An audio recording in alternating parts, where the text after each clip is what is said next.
जिसने संसार के सब पदार्थ उत्पन्न किए वह कैसा है यह बात अगले मंत्र में प्रकाशित की है। भावार्थ मनुष्यों के प्रति रात्रि के चौथे प्रहर में आलस्य छोड़कर फूर्ति से उठकर अज्ञान और दरिद्रता के विनाश के लिए प्रयत्न वाले होकर तथा परमेश्वर के ज्ञान और संसारी पदार्थों से उपकार लेने के लिए उत्तम उपाय सदा करना चाहिए।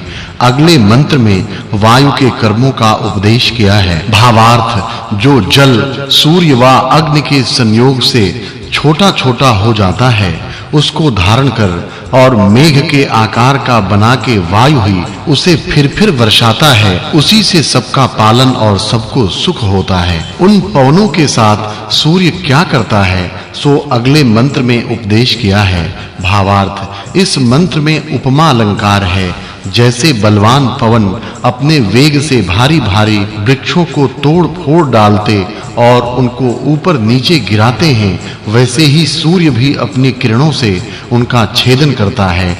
इससे वे ऊपर नीचे गिरते रहते हैं। इसी प्रकार ईश्वर के नियम से सब पदार्थ उत्पत्ति और विनाश को भी प्राप्त होते रहते हैं। यह 11वां वर्ग समाप्त हुआ। फिर वे पवन कैसे हैं सो अगले मंत्र में प्रकाश किया है। भावार्थ इस मंत्र में उपमा अलंकार है। मनुष्यों को वायु के उत्तम गुणों का ज्ञान, सबका उपकार और विद्या की वृद्धि के लिए प्रयत्न करना चाहिए, जिससे सब व्यवहार सिद्ध हों। उक्त पदार्थ किसके सहाय से कार्य के सिद्ध करने वाले होते हैं सो अगले मंत्र में प्रकाश किया है। भावार्थ ईश्वर ने जो अपनी व्याप्ति और सत्ता से सूर्य और वायु आदि पदार्थ उत्पन्न करके धारण किए हैं, इन सब पदार्थों के बीच में सूर्य और वायु ये दोनों मुख्य हैं, क्योंकि इन्हीं के धारण, आकर्षण और प्रकाश के योग से सब पदार्थ सुशोभित होते हैं। मनुष्य को चाहिए कि इनको विद्या और उपकार लेने के लिए युक्त करें। पूर्वोक्त व्यवहार किस प्रकार से नित्य वर्तमान है इस विषय का उपदेश अगले मंत्र में किया है। भावार्थ जो शुद्ध अत्युत्तम होम के योग्य पदार्थों के अग्नि में किए हुए होम से सिद्ध किया हुआ यज्ञ है, वह वायु और सूर्य की किरणों की शुद्धि के द्वारा रोग नाश करने हेतु से सब जीवों को सुख देकर बलवान करता है। अगले मंत्र में गमन स्वभाव वाले पवन का प्रकाश किया है। भावार्थ यह बलवान वायु अपने गमन आगमन गुण से पदार्थों के गमन आगमन, धारण तथा शब्दों के उच्चारण और श्रवण का हेतु है। अगले मंत्र में सूर्य के कर्म का उपदेश किया है।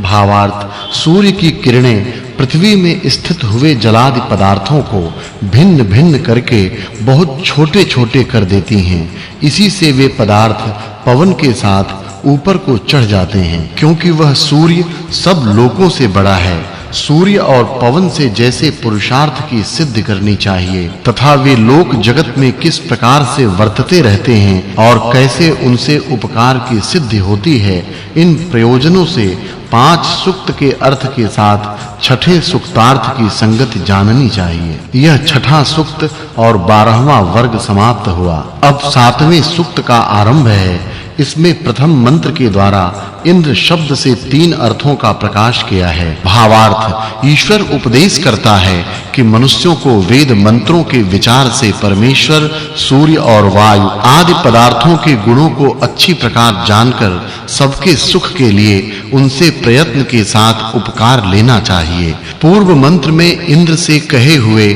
3 अर्थों में से वायु और सूर्य का प्रकाश अगले मंत्र में किया है। भावार्थ इस मंत्र में लुप्तोपमा अलंकार है।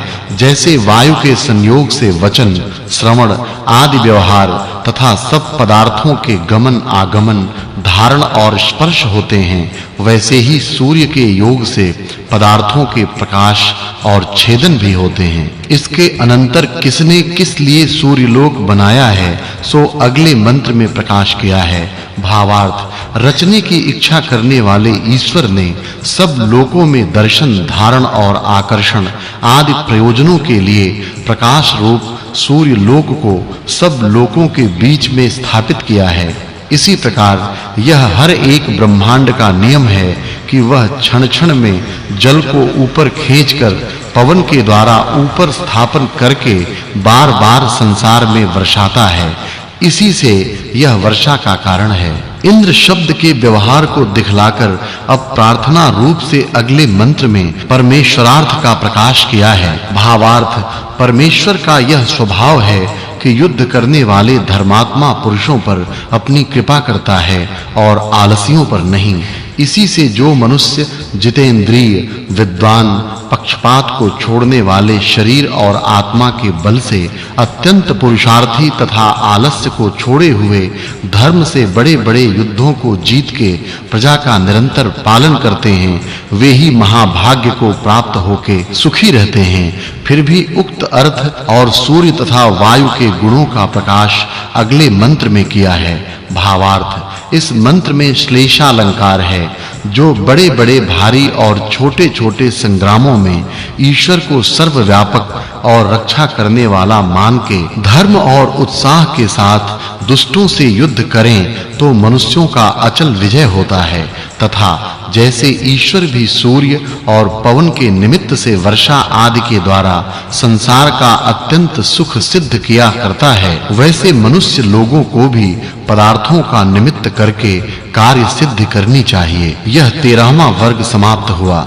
मनुष्यों को परमेश्वर की प्रार्थना किस प्रयोजन के लिए करनी चाहिए, वह सूर्य किसका निमित्त है, इस विषय को अगले मंत्र में कहा है। भावार्थ जो मनुष्य अपनी दृढ़ता से सत्य विद्या का अनुष्ठान और नियम से ईश्वर की आज्ञा का पालन करता है, उसके आत्मा में से अविद्या रूपी अंधकार का नाश अंतर्यामी परमेश्वर कर देता है, जिससे वह पुरुष धर्म और पुरुषार्थ को कभी नहीं छोड़ता। फिर भी अगले मंत्र में इंद्र शब्द से परमेश्वर का प्रकाश किया है। भावार्थ ईश्वर ने इस संसार में प्राणियों के सुख के लिए इन पदार्थों में अपनी शक्ति से जितने दृष्टांत वा उनमें जिस प्रकार की रचना और अलग-अलग उनके गुण उनसे उपकार लेने के लिए रखे हैं, उन सब के जानने को मैं अल्प बुद्धि पुरुष होने से समर्थ कभी नहीं हो सकता और न कोई मनुष्य ईश्वर के गुणों की समाप्ति जानने को समर्थ है, क्योंकि जगदीश्वर अनंत गुण और अनंत सामर्थ्य वाला है। परंतु मनुष्य उन पदार्थों से जितना उपकार लेने में समर्थ हो, उतना सब प्रकार से लेना चाहिए। परमेश्वर मनुष्य को कैसे प्राप्त होता है, सो अर्थ अगले मंत्र में प्रकाशित किया है। भावार्थ इस मंत्र में उपमा और श्लेषालंकार है। मनुष्य ही परमेश्वर को प्राप्त हो सकते हैं, क्योंकि वे ज्ञान की वृद्धि करने के स्वभाव वाले होते हैं और धर्मात्मा ज्ञान वाले मनुष्यों का परमेश्वर को प्राप्त होने का स्वभाव है। तथा जो ईश्वर ने रचकर कक्षा में स्थापन किया हुआ सूर्य है, वह अपने सामने अर्थात समीप के लोकों को चुंबक, पत्थर और लोहे के समान खींचने को समर्थ रहता है। सब प्रकार से सबका सहायकारी परमेश्वर ही है। इस विषय का अगले मंत्र में प्रकाश किया है। भावार्थ जो सबका स्वामी, अंतर्यामी, व्यापक और सब ऐश्वर्य देने वाला, जिसमें कोई दूसरा और जिसकी किसी दूसरे की सहाय की इच्छा नहीं है, वही सब मनुष्यों को इष्ट बुद्धि से सेवा करने योग्य है। जो मनुष्य उस परमेश्वर को छोड़ के दूसरे को इष्ट देव मानता है, वह भाग्यहीन बड़े-बड़े घोर दुखों को सदा प्राप्त होता है। उक्त परमेश्वर सर्वोपरि विराजमान है।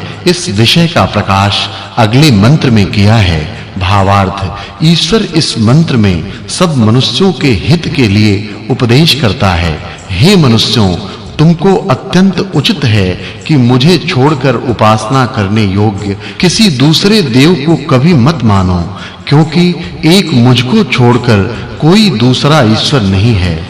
जब वेद में ऐसा उपदेश है, तो जो मनुष्य अनेक ईश्वर वा उसके अवतार मानता है, वह सबसे बड़ा मूढ़ है। इस सप्तम सूक्त में जिस